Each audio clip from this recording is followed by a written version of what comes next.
人哋越老越污糟，佢就越老越風騷。15年11月大玻璃2房1廳，10年前嘅技術產物，咁啊亦都係見證住中國崛起10年嘅一個見證者。車況相當之企理，咁啊個廳呢就3米3長，可以欣賞下6條輪胎，亦都相當之企理嘅。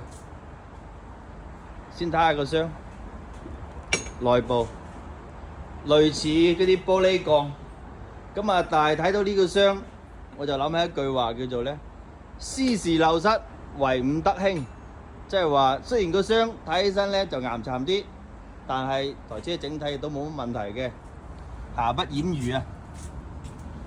前後排非常之精神，呢啲車真係情懷玩家好中意，流晒口水。15年11月份。相當之到位，實標14萬公里一手車，再感受下10年前嘅技術。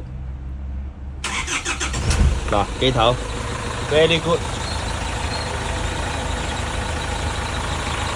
good。之所以稱之為大玻璃天王，真係不是開玩笑的。30800。車就喺廣州芳村，對呢隻情懷靚車有興趣嘅老友記，不妨過嚟睇睇咯。少有㗎，15年11月3米3，啱嘅私信。